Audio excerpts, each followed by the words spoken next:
گھر کے مسائل کو دونوں کو حل کرنا چاہیے مل کر کے. نبی رحمت صلی اللہ علیہ وسلم جیسے بہتر اس دنیا میں کوئی پیدا ہوا نہ ہے قیامت تک ہوگا. ہمارے دل کے رگوں کی گہرائیوں میں ایمان کا حصہ ہے یہ. آپ صلی اللہ علیہ وسلم آٹا بھی گوڑا کرتے تھے کبھی کبھی. حضرت عائشہ رضی اللہ تعالیٰ عنہ ہماری بات جو مائیں ہیں ان کے یہاں آپ کا یہ باقاعدہ معمول تھا کہ کچن کے کاموں میں مدد فرمایا کرتے تھے. کبھی کبھی نبی اکرم صلی اللہ علیہ وسلم رحمت بن جاتے تھے اپنی بیویوں کے ساتھ, اپنے بچوں کے ساتھ. گھر کے کاموں میں حصہ بھی بٹانا, باہم محبت کے ساتھ رہنا. آدمی کے حدود اور اختیارات کیا ہیں وہ لکھے ہوئے ہیں, لیکن اس سے آگے بڑھ کر کے محبت کا ماحول تو یہ ہو کہ ایک دوسرے کا کوآپریشن, ایک دوسرے کا تعاون ہو. تو سب سے بڑا جو کام گھر کے اندر ہے میاں بیوی کا, وہ بچوں کی تربیت کا کام ہے, مل جل کر کے کرنے کا کام ہے. نبی اکرم صلی اللہ علیہ وسلم ایک بڑی حدیث میں روایت فرماتے ہیں کہ بہترین شوہر ہے وہ جو تہجد کے لیے اٹھے, بیوی کو جگائے, بیوی نہیں اٹھتی تو پانی کے چھینٹے مارے اور وہ بھی اٹھے اور اللہ تعالیٰ کی بارگاہ میں دونوں راز و نیاز کریں. اور بہترین بیوی ہے وہ جو تہجد کے لیے اٹھے, شوہر کو جگائے, شوہر نہیں اٹھتا تو پانی کے چھینٹ مارے اور وہ بھی اللہ رب العزت کی بارگاہ میں دونوں راز و نیاز کریں. بیوی کو چھینٹ مارنا شوہر کا یہ تو سمجھ میں آتا ہے, لیکن بیوی شوہر کو پانی کا چھینٹ مارے یہ کیا ہے کسی میں طاقت؟ ہمارے معاشرے اور سماج کے اندر ہم نے ایسا گھٹن کا ماحول بنا دیا ہے, اپنے یہاں اس طرح سے ہم نے ایٹیکیٹس بنا رکھے ہیں کہ شوہر بیوی دب کر کے گھر کے اندر رہتی ہے. نبی اکرم صلی اللہ علیہ وسلم نے فرمایا کہ شوہر جب کوئی کام کرے تو بیوی اس کو اپریشیٹ کرے, اور بیوی اگر دین اسلام کے راستے میں کوئی کام کرے تو شوہر اس کو اپریشیٹ کرے. نبی اکرم صلی اللہ علیہ وسلم تشریف فرما ہیں, صحابہ کرام پروانوں کی طرح گھیرے ہوئے ہیں. آپ قرآن مجید کی آیت پڑھتے ہیں, من یقرض اللہ قرضا حسنا فیضاعفہ له اضعافا کثیرا. جو اللہ کون ہے جو اللہ تعالیٰ کو قرض حسن دے گا, اللہ تعالیٰ اس کو کئی گنا بنا کر کے پیش کر گئے قیامت کے دن.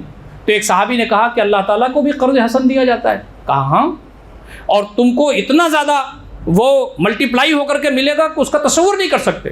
تو انہوں نے کہا اللہ کے نبی صلی اللہ علیہ وسلم, ایک نخلستان ہے میرے پاس, میرا سب سے بہترین باغ کھجور کا, میں اسے قرض حسن دیتا ہوں. یہ حضرت ابو الدحداح رضی اللہ تعالیٰ عنہ ہیں. اور جب وہ اس باغ کے پاس گئے تو اس میں انہوں نے ایک چھوٹی سی جھوپڑی بنا رکھی تھی, اس میں بیوی کے ساتھ رہتے تھے, لیکن اب باغ میں نہیں گھستے, اس لیے کہ اس کو تو اللہ کے راستے میں دے دیا قرض حسن. دور سے اپنی بیوی کو بلاتے ہیں. بیوی نے دیکھا کہ کوئی آواز آ رہی ہے تو باہر وہ نکلی اور اس نے کہا کیا معاملہ ہے؟ کہا یہ باغ اپنا نہیں ہے, اب میں نے اس کو اللہ تعالیٰ کو قرض حسن دے دیا ہے. اب آج کل کی بیویاں اگر ہوتی تو 100 مرتبہ اپنے شوہر سے کہتی یہ ڈیسیژن تم نے کیوں لیا بغیر میرے پوچھے ہوئے؟ اربوں کی پراپرٹی ہے, کروڑوں کی پراپرٹی ہے, نہ مجھ سے پوچھا نہ ڈسکشن کیا. لیکن آپ اندازہ کیجئے, دونوں کا مطمع نظر یہ تھا کہ اللہ تعالیٰ خوش ہو جائے, دونوں کا مقصد یہ تھا کہ ہم آخرت میں کامیاب ہو جائیں, دونوں کا منتہا نظر یہی تھا کہ جنت میں اعلیٰ مقام ملے. تو جو بیوی باہر نکلی حضرت ام الدحداح رضی اللہ تعالیٰ عنہ, تو انہوں نے کہا کہ کیا ہوا؟ تو کہا یہ ہوا, میں نے یہ باغ دے دیا اللہ کے راستے میں. تو بیوی نے کچھ نہیں کہا, بیوی نے صرف یہی کہا کہ میرے شوہر نامدار, یہ فیصلہ اللہ تعالیٰ آپ کو مبارک کرے, ہمیں قوی امید ہے کہ اللہ تعالیٰ کے ہاں اس سے بہتر باغات سے ہمیں نوازا جائے گا. یہ حقوق سے اوپر اٹھ کر کے چیز ہے, اپریشیشن کا ماحول ہو. بیوی اچھا کام کر رہی ہو, شوہر مبارکباد دے. شوہر اچھا کام کر رہا ہو تو بیوی اس کو اپریشیٹ کرے. پیچھے کھڑے ہوں ایک دوسرے کے کہ جب کوئی اچھا کام وہ کر رہے ہوں دین اسلام کے راستے میں, اس لیے کہ یہ جو رشتہ جڑا ہوا ہے یہ اللہ کا نام لے کر کے جڑا ہوا ہے. اور جو آیات پڑھی جاتی ہیں 4 آیات نکاح میں, اس میں تقوی کا جگہ جگہ تذکرہ کیا گیا ہے. واتقوا اللہ الذی تساءلون بہ والارحام, اللہ تعالیٰ سے ڈرو اور اللہ رب العزت سے کا تقوی اختیار کرو کہ جن رشتوں کی دہائیاں دے کر کے اللہ تعالیٰ کو تم یاد رکھتے ہو. تو دوستوں اور ساتھیوں, یہ جو صورتحال ہے یہ غیر معمولی اہمیت کی حامل صورتحال ہے. وہی وہ واقعہ ہے کہ صحابی کے گھر میں کچھ بھی نہیں تھا, لیکن نبی اکرم صلی اللہ علیہ وسلم کی مجلس جنمی ہوئی ہے, آپ صلی اللہ علیہ وسلم تشریف فرما ہے, صحابہ کرام پروانوں کی طرح گھیرے ہوئے ہیں. ایک شخص آتا ہے, وہ کہتا ہے اللہ کے نبی صلی اللہ علیہ وسلم کئی وقت سے بھوکا ہوں, مجھے کھانا کھلا دیجیے. نبی اکرم صلی اللہ علیہ وسلم نے حضرت عائشہ رضی اللہ تعالیٰ عنہ کا بھیجا, صرف پانی ملا. نبی اکرم صلی اللہ علیہ وسلم نے حضرت ام سلمہ کے ہاں بھیجا, صرف پانی کی اطلاع آئی. 1-2 ازواج کے ہاں اور بھیجا, وہاں بھی کہا کہ کھانا نہیں ہے. آپ صلی اللہ علیہ وسلم کا شیوا یہ تھا کہ پہلے کام خود کرتے تھے, جب نہیں ہوتا تھا تب دوسروں کو موقع دیتے تھے. آپ نے کہا کہ کوئی صحابی ہے جو ان کو لے جائے اپنے گھر اور مہمان رسول بنائے. ایک صحابی کھڑے ہو گئے, ان کا نام حضرت ابو طلحہ رضی اللہ تعالیٰ عنہ.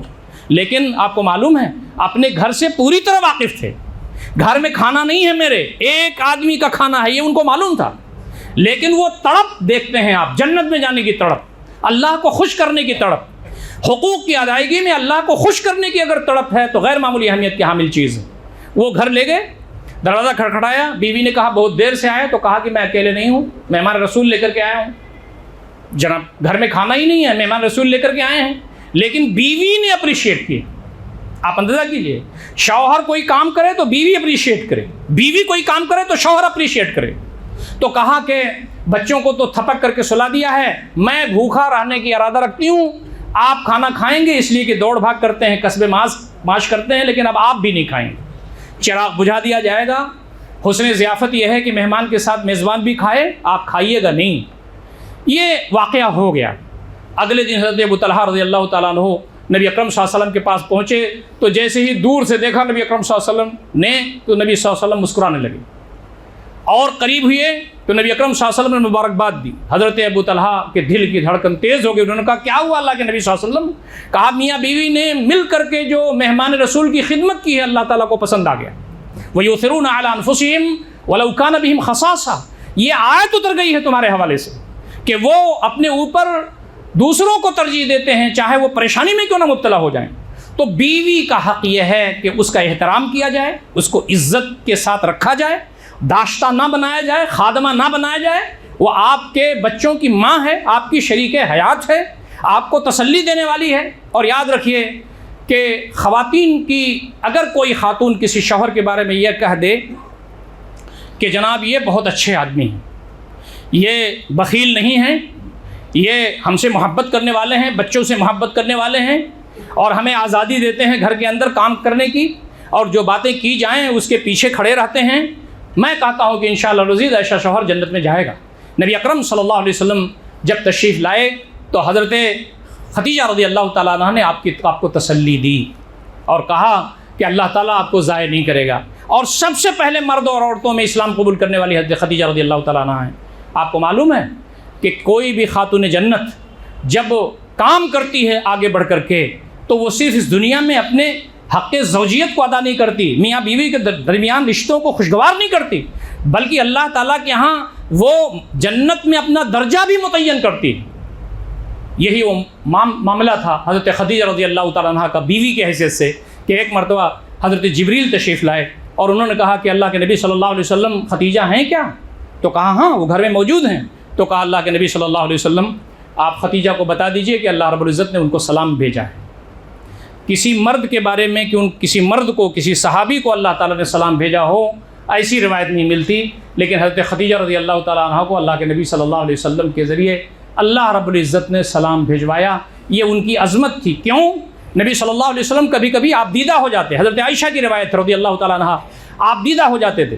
جتنی بھی بیویاں ہیں سب میں سب زیادہ تذکرہ حضرت خدیجہ رضی اللہ تعالیٰ عنہ کا کرتے تھے نبی اکرم صلی اللہ علیہ وسلم، حالانکہ ان کو انتقال ہوئے کافی دن ہو گئے تھے، وہ تو مکی پیریڈ میں ہجرت مدینہ سے پہلے ہی انتقال ہو گیا تھا۔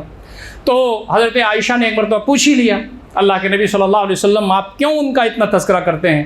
تو نبی اکرم صلی اللہ علیہ وسلم کی آنکھوں میں آنسو تھے۔ آپ نے فرمایا کہ عائشہ تم کیا جانو، دنیا نے جب مجھے دھتکارا تو اس نے مجھے تسلیم کیا، دنیا جب مجھ پر انکار کر رہی تھی تو اس نے میرا انکار کیا، دنیا نے جب وسائل بند کر دیے تو اس نے اپنے مال و اسباب کے وسائل کا دہانہ میرے لیے کھول دیا، موتی جیسے بچے اس سے میرے ہیں۔ آپ کو معلوم ہے کہ اکثر بیشتر اولاد نبی اکرم صلی اللہ علیہ وسلم کی حضرت خدیجہ رضی اللہ تعالیٰ عنہ سے ہوئیں جو اس دنیا میں موجود ہیں۔ دوستو اور ساتھیو، یہ جو حق ہے بیوی کا یہ غیر معمولی حق ہے، شوہر کا حق غیر معمولی۔ اگر آپ چاہتے ہیں کہ دنیا میں آپ کا گھر جنت نشان بنے، آپ کا گھر خوشگوار ہو، اللہ تعالیٰ کی رحمتیں، اس کی برکتیں، اس کے نوازدات، اس کی عنایات آپ کے گھر پر ہوں، تو ہمیں بیوی کو چاہیے کہ شوہر کا حق پہچانیں، شوہر کو چاہیے کہ بیوی کا حق پہنچانے، اور ہم آخرت کے لیے کام کرنے والے بنیں کہ دنیا تو ختم ہو جائے گی لیکن اللہ رب العزت کے ہاں ہمیں حاضر ہونا ہے اور اپنے کیے کا حساب و کتاب دینا ہے۔ میرے خیال سے 10 منٹ بچا ہوا ہے، کتنا بچا ہوا؟ جی فہرست بہت لمبی ہے حقوق کی، یہ پورا نہیں ہوگا، اس لیے مجھے بیچ ہی میں اپنی گفتگو ختم کرنی پڑے گی، تو مجھے جب وقت ہو جائے تو آپ بتا دیجئے 2-3 منٹ پہلے۔ تیسرا جو سب سے بڑا حق ہے وہ ہمارے بچوں کا ہے۔ دوستوں اور ساتھیوں، یہاں جتنے بھی لوگ موجود ہیں سب کے پاس بچے موجود ہیں الحمدللہ، اور جن کے پاس بچے نہیں موجود ہیں، یہ بھی اللہ رب العزت کا ایک بڑا رحم اور کرم ہے۔ بہت سارے لوگ ایسے ہوتے ہیں نا جن کی اولاد نہیں ہوتی، بہت پریشان حال ہوتے ہیں وہ، اور کہتے ہیں کہ ہمارے پاس اولاد نہیں ہے، گھر سونا ہے اور زندگی میں کوئی رونق نہیں ہے۔ لیکن یاد رکھیے اللہ رب العزت کی یہ دنیا ہے اور وہ جس کو چاہتا ہے جو نوازتا ہے۔ للہ ملک السماوات والارض یخلق لمن یشاء یہب لمن یشاء اناثا ویہب لمن یشاء الذکور۔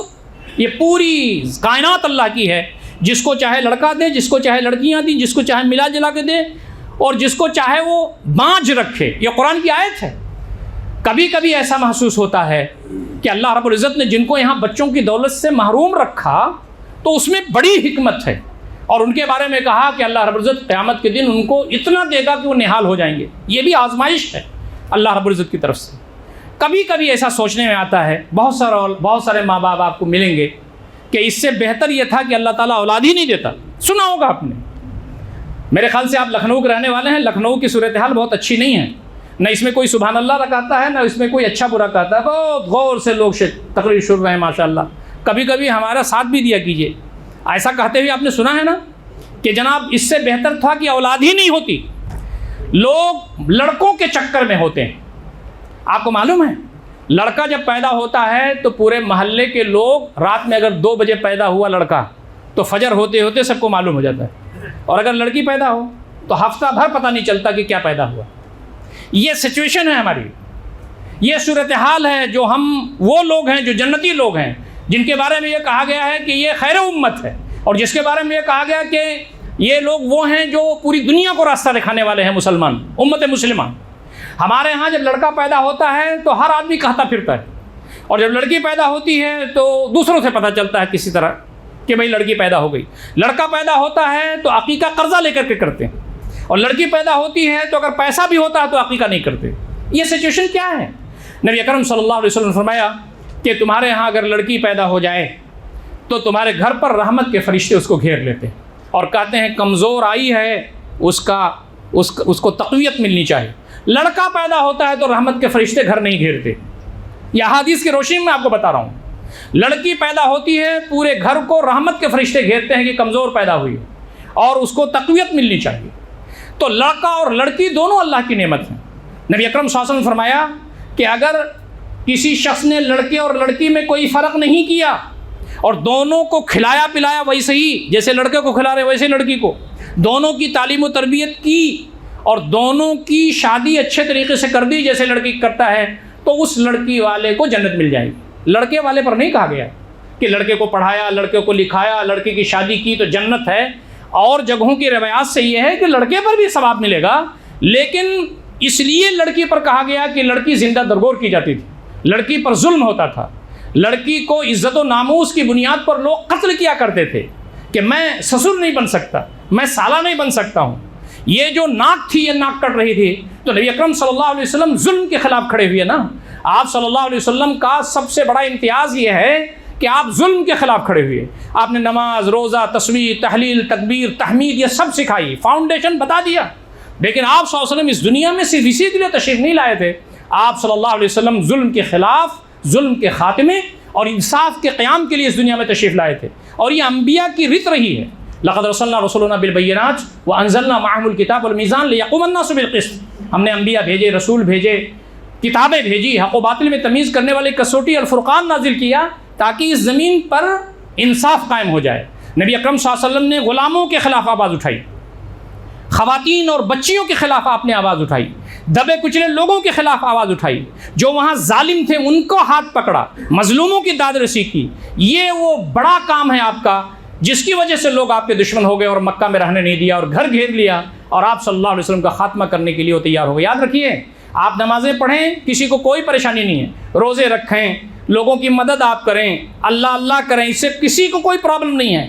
جب آپ ظلم کے خلاف آواز اٹھائیں گے، جب آپ ظالم کا ہاتھ پکڑیں گے، جب آپ مظلوموں کی دادرسی کریں گے، تو آپ کے خلاف چکر چلائے جائیں گے۔ ایک مقدمہ ہے تو 4 مقدمہ آپ کے خلاف کیا جائے گا، 10 مقدمہ آپ کے خلاف کیا جائے گا، آپ کے بچے کو جیل میں ڈالا جائے گا، آپ پر مورل پریشر ڈالا جائے گا کہ آپ کام یہ چھوڑ دیں۔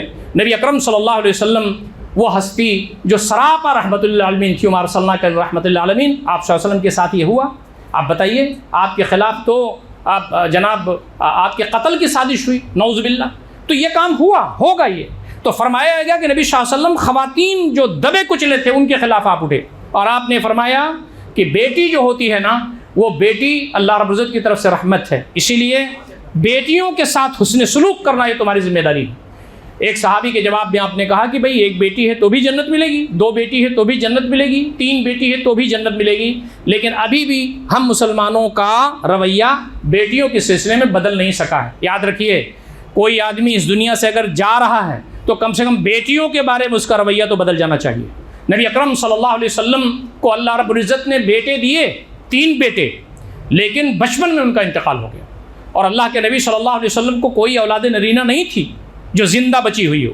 ما کان محمد ابا احد من رسولکم ولکن رسول اللہ، ما کان محمد ابا احد من رجالکم ولکن رسول اللہ وخاتم النبیین، تمہارے جو یہ رسول ہیں یہ تمہارے مردوں میں سے کسی کے باپ نہیں ہیں، یہ رسول خدا ہیں، خاتم الانبیاء ہیں۔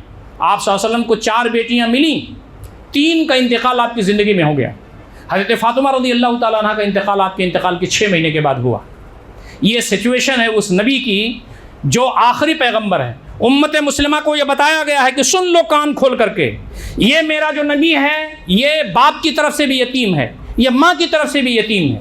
یہ جو میرا نبی ہے اس کے جو دادا تھے عبد المطلب، ہم نے ان کا وہ بھی انتقال ہو گیا اللہ تعالیٰ کی مرضی سے، اس کی رضا سے۔ پھر ابو طالب نے سنبھالا وہ محاذ۔ دیکھو کہ یتیم الطرفین، ایک ایسا شخص بظاہر دنیا کے لحاظ سے مفلوق الحال، پریشان حال، اس شخص کو ہم نے امامت کے لیے، نبوت کے لیے چنا ہے۔ تم دیکھ لو کہ دنیا میں جو تمہارے وسائل و ذرائع ہیں اس کی کوئی اہمیت نہیں ہے ہمارے نزدیک۔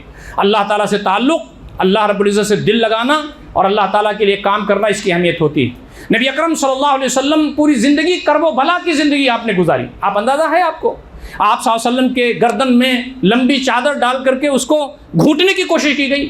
آپ جب سجدے میں تھے تو اوجھ ڈالا گیا، آپ کو مارا گیا، پیٹا گیا، آپ کو گالیاں دی گئیں، آپ کا جسم اطہر گویا کہ شہید ہوا، لہو لہان ہوا۔ طائف میں آپ کو پتھروں کی بارش ہوئی، احد میں آپ کے دندان مبارک شہید ہوئے، آپ کے خلاف قتل کی سازش ہوئی، پوری زندگی کرب و بلا کی ہے۔ تو فرمایا کہ اگر تم دنیا چاہتے ہو تو یہ ہے ہمارا رسول، اور اگر آخرت چاہتے ہو تو یہ ہے اس کی زندگی۔ تو ایک بات جو بہت بڑی تھی وہ یہ تھی کہ لوگ کہتے تھے کہ ان کی تو جڑ کٹ گئی، ان کو کون یاد رکھنے والا ہوگا۔ نبی اکرم صلی اللہ علیہ وسلم محمد، وہ تو محمد کہتے تھے، محمد کے تو اولاد نرینہ ہے ہی نہیں، صرف لڑکیاں ہیں، ان کو کون یاد رکھنے والا ہوگا۔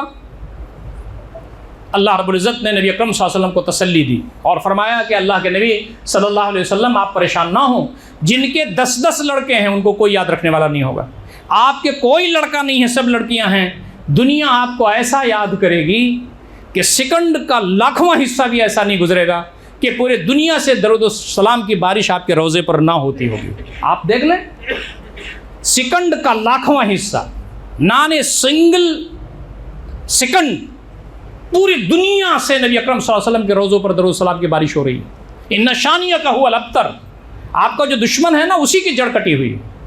تو آج بھی اگر یہ خناس ہمارے دماغ میں سوار ہے کہ لڑکے زیادہ افضل ہیں، لڑکیاں کم ہیں، وہ نکال دیجئے۔ اور ایک بات یاد رکھیے، جن لڑکوں کے لیے آپ مٹھائیاں بانٹتے ہیں وہ لڑکے بڑے ہو کر کے سب سے زیادہ ماں باپ کو تکلیف پہنچاتے ہیں۔ لڑکی کبھی بھی ماں باپ کو تکلیف نہیں پہنچاتی، گھر میں رہتی ہے تو وہ پریشان نہیں کرتی، پڑھ لکھ کر کے آتی ہے، گھر کا کام بھی کرواتی ہے، ماں کی خدمت بھی کرتی ہے، باپ کے سر پر تیل بھی رکھتی ہے، باپ کا پیر بھی دباتی ہے۔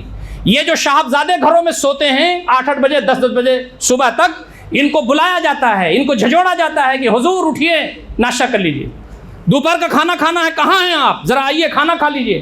یہ بچیاں برتن صاف کرتی ہیں، کھانا بناتی ہیں، پڑھتی بھی ہیں، اور جب ان کی شادیاں ہو جاتی ہیں پھر بھی فون پر ماں باپ کو یاد رکھتی ہیں۔ میں آپ کو بتاؤں، میرا تو زندگی کا تجربہ، چونکہ ایسائیوں سے میں 19 سال سے گردش میں ہوں، میرے تجربات بہت ہو گئے ہیں اللہ کے فضل سے۔ باپ کا کو ہارٹ اٹیک ہوا، ہاسپٹل میں پہنچا، لڑکے کو فون کیا گیا، ایک بمبئی میں تھا ایک باہر تھا، دونوں نے کہا کہ بس میں پیسہ بھیج رہا ہوں، کسی نے یہ نہیں کہا کہ میں آ رہا ہوں، میں پیسہ بھیج رہا ہوں۔ پیسہ بھیجا نہیں بھیجا وہ الگ سوال ہے، میں پیسہ بھیج رہا ہوں۔ لیکن 2-3 بیٹیاں تھیں جو ان کے اوپر اوبال تھیں، بڑی مشکل سے ان کی شادیاں بیچارے کر پائے۔ ہر آدمی کے لیے اوبال ہو جاتی ہیں، آج کا جو ماحول چل رہا ہے۔ نبی اکرم صلی اللہ علیہ وسلم کے زمانے میں اوبال نہیں تھی، جو نیک بندے ہیں ان کے لیے وبال نہیں ہوتی. ہمارے ماحول میں وبال ہو گئی. تینوں بچیوں نے جب سنا کہ باپ ہسپتال میں پہنچا، اپنے شوہر کو لے کر کے ہسپتال میں پہنچ گئے.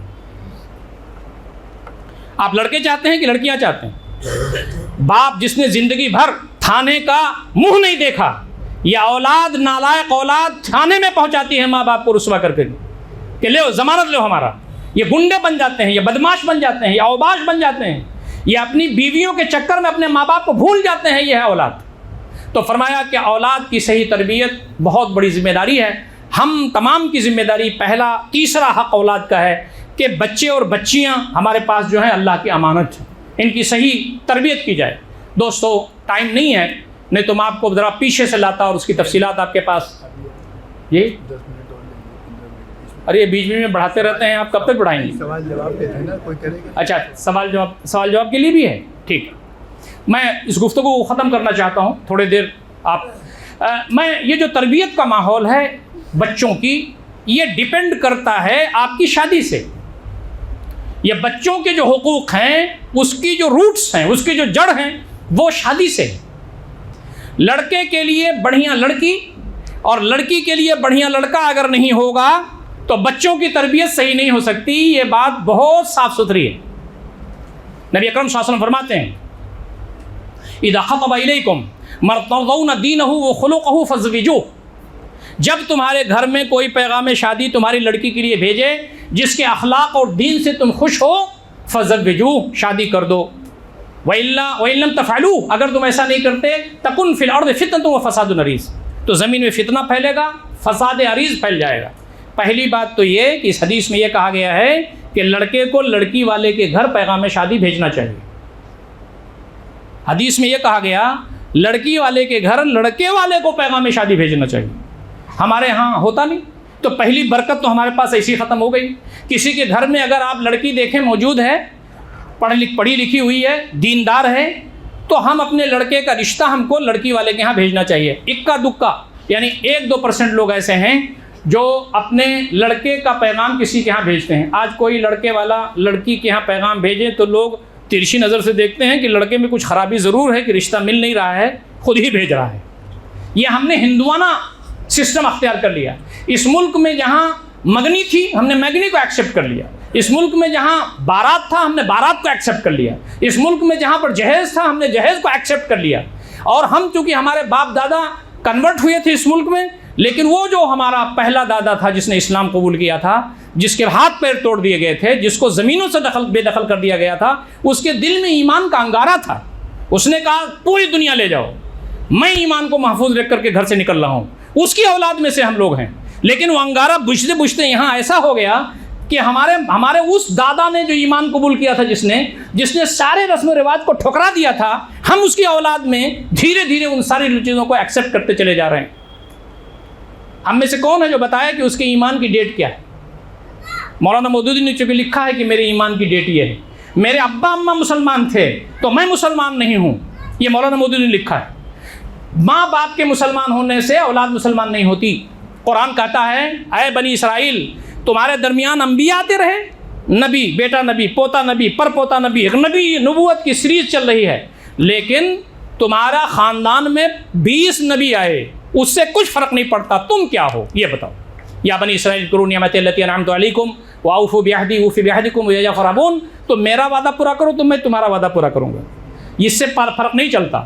تو ہمارے ماں باپ مسلمان تھے اس لیے ہم لوگ مسلمان ہیں. آپ بتائیے کہ مسلمان گھر میں پیدا ہونے سے ہم جنت میں چلے جائیں اور ہندو گھر میں پیدا ہو جانے سے کوئی ہندو ہو جائے جہنم میں چلا جائے؟ یہ انصاف نہیں ہے.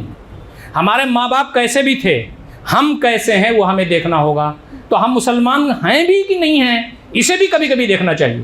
اس لیے کہ سارے لوگوں کے ساتھ نماز پڑھنے جا رہے ہیں تو ہم بھی نماز پڑھ لیتے ہیں. لوگ جمعہ پڑھتے ہیں تو ہم بھی جمعہ پڑھ لیتے ہیں. بھائی کیوں نماز پڑھتے ہیں آپ؟ کبھی ہم نے غور کیا کہ ہم نماز کیوں پڑھتے ہیں؟ نماز کیا ہے؟ نماز کا مقصد کیا ہے؟ نماز کیوں فرض کی گئی؟ ایمان کیا ہے؟ ایمان ابن قیم لکھتے ہیں، ابو حامد الغزالی بھی رکھتے ہیں رحمہ اللہ تعالیٰ اجمعین، کہ اس دل کے اندر ایمان کا پودا لگایا جاتا ہے. دل کو صاف کیا جاتا ہے کفر سے، شرک سے، تشکیک سے، نفاق سے، غیبت سے، حسد سے، کینہ سے. یہ سب نکالو اور دل میں شعوری ایمان لاؤ، اور اس کے بعد اخلاص، انابت، توکل، بندگان خدا کی خدمت، ان سب سے اس کو مزین کرو، تب ایمان پنپتا ہے شعوری ایمان اگر نہیں ہے تو ہمیں فائدہ نہیں پہنچا سکتا. لیکن بہرحال ہمارے پاس جب کوئی لڑکا پیغام شادی بھیجے، 2 چیزیں کہی گئی ہیں کہ اس کے اخلاق اور اس کا دین، تو تم شادی کر دو. اگر ایسا تم نہیں کرو گے تو فتنہ ہوگا، فساد عرید ہوگا. لڑکی کے بارے میں کیا کہا گیا؟ لڑکی کے بارے میں کہا گا تنکح المرأة لأربع لمالها ولجمالها ولنسبها ولدینها فاظفر بذات الدین تربت یداک. لڑکی کی شادی کی جاتی ہے خوبصورتی کی بنیاد پر، مال کی بنیاد پر، حسب نسب کی بنیاد پر. لیکن یہ سب سیکنڈری چیزیں ہیں. دین کو ترجیح دینا، خوش و خرم رہو گے. ہم نے اپنے لڑکے کی شادی میں یہ کرائٹیریا استعمال نہیں کیا، اور اپنے لڑکے کی شادی میں بھی نہیں کیا، لڑکی کی شادی میں بھی نہیں کیا. مال دیکھا، اسباب دیکھا، اسٹیٹس دیکھا، نسب دیکھا، اس کی جناب علی اس کی نوکری دیکھا، اس کی سیلری دیکھا، اس کا بنگلہ دیکھا. تو آج ہمارے گھر جہنم نشان بنے ہوئے ہیں، جہاں پر خس و خسر کا کوئی ادب و احترام نہیں ہے، جہاں پر ساس سے جھگڑے ہیں. اس ماحول میں بچے کیسے پرورش پا سکتے ہیں؟ وہ لڑکی جو دیندار ہوگی، اپنے ماں باپ سے رخصت ہو کر کے جب آپ کے گھر میں آتی ہے تو وہاں پر اپنے خسر کو اپنا باپ سمجھتی، وہ اپنی ساس کو اپنی ماں سمجھتی، وہ اپنے شوہر کا احترام کرتی ہے. ان کو دوا پلانا اپنے بوڑھے ساس و سسر کو وہ سمجھتی ہے کہ یہ بھی کار ثواب ہے، تب تو آپ کا گھر بن سکتا ہے. لیکن ہم نے جب وہ کرائٹیریا فالو نہیں کیا تو صورتحال یہاں پہنچی. تو جب ہمارے کسی خاتون کے گود میں بچہ آئے تو اس بچے کو یا کیا سمجھتی ہے؟ دعا کر کے اولاد مانگنا، رب حب لی من الصالحین. جنین پیٹ کے اندر اس کی تربیت وہیں سے شروع ہو جاتی ہے. میڈیکل سائنس تو اب بول رہی ہے کہ اگر ماں گانا گاتی ہے اور ماں فلمیں دیکھتی ہے اور ماں جو ہے وہ غلط رویہ اپناتی ہے تو جنین پر اس کے اثرات اسی وقت سے مرتب ہونا شروع ہو جاتے ہیں. باپ اگر سگریٹ پیتا ہے آ کر کے وہاں بیوی کے پاس، اب تو بہت ساری ہمارے ہاں تو ماحول نہیں ہے لیکن بہت ساری خواتین سگریٹ پیتے ہیں، شوہر سگریٹ پیتا ہے، فحش فلمیں دیکھتا ہے، الٹے سیدھے گانے گاتا ہے، اور یہ دونوں روزی روٹی ان کی صحیح نہیں ہے، حرام ان کے مال میں شامل ہے. تو جو کچھ کھایا پیا جا رہا ہے وہ جنین جو ماں کے پیٹ میں پرورش پا رہا ہے وہیں سے اس کی تربیت شروع ہو جاتی. ماں اگر قرآن پڑھتی ہے، ماں اگر تسبیحات پڑھتی ہے، ماں اگر تہجد میں روتی ہے، ماں اگر زور زور سے قرآن کی تلاوت کرتی ہے، باپ آ کر کے اگر دعا کرتا ہے، تسبیحات پڑھتا ہے، گھر کا ماحول اچھا ہے، تو جنین پر تربیت کے اثرات اسی وقت سے شروع ہو جاتے ہیں. یہ ہمارا حق ہے کہ اپنے بچوں کی ہم صحیح تربیت کریں. بچہ پیدا ہوتا ہے تو اس کے لیے تیاری ہو کہ جناب بچے کو حلال روزی کھلانی ہے، بچے کو کان میں کیا کہنا ہے. فرمایا کہ کان میں اذان کہو، اقامت کرو. دیر کرو گے تو جناب شیطان اپنا کام کر دے گا. پہلی آواز اللہ تعالیٰ کی پہنچنی چاہیے. بچہ جب بڑا ہو رہا ہو تو ماں کو دودھ پلانا ہے، دودھ پلانے کے ساتھ ساتھ ایمان بھی پلانا ہے اس کو. فرمایا کہ ماں دودھ کے ساتھ غذا نہیں ٹرانسفر کرتی، ایمان ٹرانسفر کرتی ہے. امام بخاری رحمۃ اللہ علیہ کی جو والدہ تھیں آپ کو معلوم ہے وہ بیوہ تھیں. امام بخاری یتیم تھے. انہوں نے دعا کی کہ میرے مالک میرا شوہر تو دنیا سے چلا گیا لیکن جو میرے پیٹ میں بچہ پرورش پا رہا ہے بار الہ اس کو اتنا نیک بنا دے کہ وہ بھی جنت میں چلا جائے، اس کے سہارے میں بھی چلی جاؤں. تو جب بچہ پیدا ہوا تو ہمارے راوی لکھتے ہیں، سیرت نگار لکھتے ہیں کہ بچہ جب پیدا ہوا تو وہ کیا کیا انہوں نے، پہلے وہ جو ایام ہیں وہ ایام کے بعد کی صورتحال انہوں نے لکھی ہے پوری تفصیلات. پہلے وہ وضو کرتی تھیں، 2 رکعت نفل پڑھتی تھیں، تب بچے کو دودھ پلاتی تھیں. تہجد میں دعائیں کرتی تھیں کہ اس کو دین کا بہت بڑا خادم بنا. آج ہمارے لوگ کہتے ہیں سلطان صلاح الدین ایوبی کہاں گئے، محمد بن قاسم کہاں گئے، بڑی ذلت ہے مسلمانوں پر. یہ صحرا میں نہیں اگتے. ان کی تربیت پہلے ان کے اپنے ماں باپ کے گود میں ہوتی ہے، تب یہ بہت بڑے جیال اسلام کے بنتے ہیں. جب ماں قربانیاں دیتی ہے اور باپ دین اسلام کی باتیں بتاتا ہے اور دونوں مل کر کے تہجد میں دعا کرتے ہیں تو بچے دین کے سپوت بنتے ہیں. تو ماں نے کیا کیا، پہلے وضو کرتی تھی، پھر دودھ پلاتی تھی اور دعائیں کرتی تھی. امام بخاری رحمۃ اللہ علیہ کی سیرت آپ پڑھیے.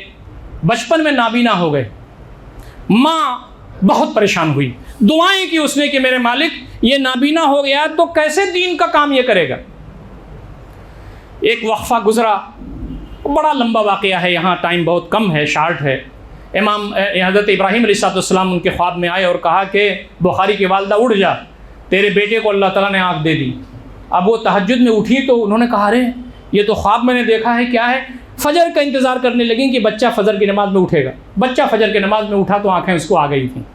ماں اتنی عظیم الشان ہوتی ہے اتنی اللہ والی ہوتی ہے، اللہ سے اتنا قریب ہوتی ہے کہ بچہ اگر نابینا ہو جائے اور وہ دعا کر دے تو اللہ تعالیٰ سوغات دے دیتا ہے، بچے کی نظر واپس کر دیتا ہے۔ یہ ہے وہ تربیت جو ہمارے ماحول میں ہمارے جیسے انسانوں نے کی تھی، ہم بھی کر سکتے ہیں۔ اچھا، آنکھیں ان کی ایسی ویسی نہیں آئیں۔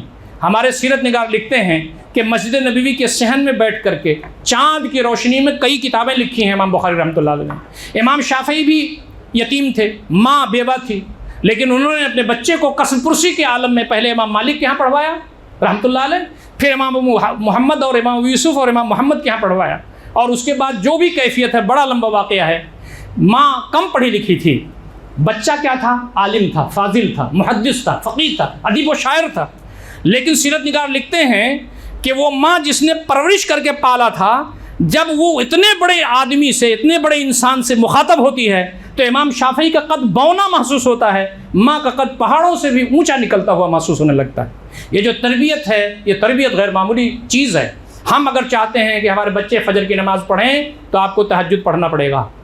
حضرت سلیمان ندوی رحمۃ اللہ علیہ نے اپنی کتاب میں لکھا ہے، اساتذہ اور طلبہ کر کے لکھا ہے، ہم اس کو بچے اور اولاد کر کے لکھ لیں۔ آپ اگر اپنے بچوں سے چاہتے ہیں تو اس کا دوگنا کرنا پڑے گا۔ آپ اگر سنتیں ٹھیک سے نہیں پڑھ رہے ہیں تو آپ کے بچے فرض ٹھیک سے نہیں پڑھیں گے۔ آپ کو اگر چاہتے ہیں کہ آپ کے بچے فرض پڑھیں اور سنت پڑھیں تو آپ کو نوافل کا اہتمام کرنا پڑے گا۔ ماں باپ، میں تو بہت ہی حقیر فقیر اور گنہگار آدمی ہوں، آپ میں سے بہت سارے لوگوں کو تجربہ ہوگا کہ آپ اگر فجر میں اپنے بچوں کو جگاتے ہیں تو آپ کو کتنے مرتبہ جگانا پڑتا ہے اپنے بچوں کو، مسجد میں جماعت کے ساتھ وہ نماز پڑھیں، اس کے لیے آپ کو خود اندازہ ہوگا۔ تو تربیت جو ہے بچوں کا حق ہے، بہترین نام رکھنا، حلال روزی کھلانا، بچوں کی دین اسلام کے مطابق تربیت کرنا، ان کو اللہ والا بنانے کی فکر کرنا، یہ ان کا حق ہے۔ اور اگر ہم نے یہ کام نہیں کیا تو اللہ تعالیٰ کی ہماری پوچھ گچھ ہوگی۔ میرے خیال سے ان کا دیا ہوا ٹائم پھر ختم ہو گیا ہے۔ میں ایک واقعہ سنا کر کے اپنی تقریر بند کرنا چاہتا ہوں۔ آپ کو معلوم ہے یہ تربیت ایسے ویسے نہیں ہوتی، پتہ ماری کرنی پڑتی ہے، اور سب سے بڑی بات یہ کہ اللہ تعالیٰ کی بارگاہ میں یہ پیشانی رگڑنی پڑتی ہے کہ میرے مالک ایسی اولاد دے دے۔ کیا ہے وہ کہ میری اولاد میں، میری ذریت میں قرۃ اعین، آنکھ کی ٹھنڈک بنا۔ جب بچے نماز پڑھ رہے ہوں، جب بچے تہجد پڑھ رہے ہوں، جب بچے قرآن پڑھ رہے ہوں، جب بچے دین کا کام کر رہے ہوں، جب بچے غربا مساکین، یتیم لاچار مجبور مستحقین کی خدمت کر رہے ہوں، تو دل ٹھنڈا ہوتا ہے نا۔ یہ ہے دل کی ٹھنڈک، یہ ہے آنکھوں کی ٹھنڈک۔ تو اس کے لیے دعا بھی کرنی چاہیے، محنت بھی کرنی چاہیے۔ عمر بن عبدالعزیز رحمۃ اللہ علیہ کو خلیفہ راشد خامس کہتے ہیں، 5واں خلیفہ راشد۔ حالانکہ خلفۂ راشدین تو 4 ہی ہیں، لیکن حضرت عمر بن عبدالعزیز کو اس لیے خلیفہ راشد کہتے ہیں کہ انہوں نے بادشاہت جو ملوکیت تھی اس کو خلافت میں تبدیل کرنے کی کوشش کی تھی، اسی وجہ سے ان کو زہر دے دیا گیا، ان کا انتقال ہو گیا۔ ان کا انتقال کی عمر 39 ایئرس، 39 سال، 40 میں کم۔ جس کے جو آدمی 39 سال کا ہو اس کے بچے چھوٹے چھوٹے ہوں گے۔ سیرت نگار لکھتے ہیں کہ ایک مرتبہ عید کا موقع تھا تو حضرت عمر رضی اللہ تعالیٰ عنہ کے، عمر بن عبدالعزیز رحمۃ اللہ علیہ کے بچے آ گئے باپ کے پاس، کہا ابا نیا کپڑا ہمیں بھی چاہیے۔ کہا کیا معاملہ ہے؟ کہا کہ محلے میں اور گلیوں میں بچے نیا کپڑا پہن کے گھوم رہے ہیں، عید سے ہفتہ 10 دن 15 دن پہلے نئے کپڑے درزی سل دیا کرتے تھے، ہاتھ سے سلتے تھے، مشین تو تھی نہیں، اور جب وہ سل دیتے تھے تو بچے صبر نہیں کرتے تھے، پہن لیتے تھے، عید آنے سے پہلے ہی پہن کے گھوم رہے ہیں۔ انہوں نے کہا کہ ہم بھی پہنیں گے، بچے تو بچے ہوتے ہیں۔ عمر بن عبدالعزیز بھی باپ تھے، انہوں نے کہا اچھا نیا کپڑا چاہیے تم لوگوں کو، ٹھیک ہے۔ بیت المال کے ذمہ دار کو بلایا انہوں نے، بیت المال کے ذمہ دار تشریف لائے۔ انہوں نے کہا یہ بتائیے کہ کیا اگلے مہینے کا کفاف مل جائے گا؟ اس مہینے کا تو مل چکا ہے ہم کو، اگلے مہینے کا ایڈوانس کفاف کا مطلب تنخواہ نہیں، کفاف ما یکف القوت، جس سے روزی روٹی چل جائے اس کو کفاف کہتے تھے، اس سے ہماری گاڑی چل جاتی۔ کہا اگلے مہینے کا ایڈوانس مل جائے گا؟ تو بیت المال کے ذمہ دار نے کہا لا مانع، کوئی حرج نہیں ہے، آپ کو مل جائے، لیکن آپ کو ایک تحریر لکھنی پڑے گی۔ کہا وہ کیا؟ کہا یہ لکھنا پڑے گا کہ آپ اگلے مہینے تک زندہ رہیں گے، یہ گارنٹی لکھنا پڑے گا۔ تو خلیفہ جیسا تھا ویسے ہی بیت المال کا ذمہ دار بھی خدا ترس لائے تھے، وہ خلیفہ کو نہیں دیکھنا، دین اسلام کو دیکھنا، اپنی ذمہ داری دیکھنا۔ تو خلیفہ نے کہا کہ ٹھیک ہے آپ تشریف لے جائیے۔ ایک چھوٹی سی تقریر انہوں نے اپنے بچوں کے سامنے کی ہے، وہ سیرت کی کتابوں میں چھوٹی بڑی موجود ہے، آپ نے پڑھی بھی ہوگی، پھر پڑھ لیجئے۔ انہوں نے چھوٹے چھوٹے بچوں سے جو 5 سال 7 سال 12 سال کے تھے ان سے تقریر کی اور کہا کہ بیٹو میری سچویشن تم سمجھ رہے ہو، میرے پاس پیسے نہیں ہیں، میں اگر پیسہ لے کر کے تمہارا کپڑا بنوا دیتا ہوں اور اگلے مہینے کے درمیان میرا انتقال ہو جائے تو اللہ تعالیٰ کے سامنے میری نظریں جھکی ہوئی رہیں گی۔ میں چاہتا ہوں کہ تم پرانے کپڑوں میں عید کر لو تاکہ اللہ تعالیٰ کے سامنے میری نظر اللہ سے نظریں میں ملا سکوں۔ راوی گواہ ہے، چھوٹے بچوں نے کہا کہ ابا جان ہم پرانے کپڑوں میں عید کرنے کے لیے تیار ہیں، ہم یہ نہیں چاہتے کہ ہمارے ابا کا چہرہ اللہ تعالیٰ کے سامنے جھکا ہوا رہے۔ یہ وہ بچوں کی تربیت ہے جس کے اثرات ایسے دیکھنے کو ملتے ہیں۔ وقت نہیں گیا ہے، دیر ہو گئی ہے تو ہو گئی ہو، اب بھی اگر ہماری نیتیں صحیح ہوں اور ہم اگر انابت کریں، اللہ سے دعا کریں، اپنے بچوں کو بیٹھائیں، سمجھائیں، تو انشاءاللہ العزیز وہ ماحول ہمارے درمیان آ سکے گا۔ والدین کے ساتھ ہمارے حقوق، بیوی کے ساتھ ہمارے حقوق، بچوں کے ساتھ ہمارے حقوق، یہ 3 پوائنٹ پر تھوڑی سی گفتگو ہوئی ہے، ابھی 10-5 عناوین باقی ہیں اور جو حقوق العباد کے تعلق سے ہیں انشاءاللہ کبھی کس وقت موقع ملا تو گفتگو کی جائے گی۔ اللہ تعالیٰ مجھے بھی اور آپ کو بھی ان ساری باتوں پر غور و فکر کرنے اور عمل کرنے کی توفیق عنایت فرمائے۔ اقول قولی ھذا استغفر اللہ لی ولکم اجمعین واستغفروہ انہ هو الغفور الرحیم وآخر دعوانا ان الحمد للہ رب العالمین والسلام علیکم ورحمۃ اللہ وبرکاتہ۔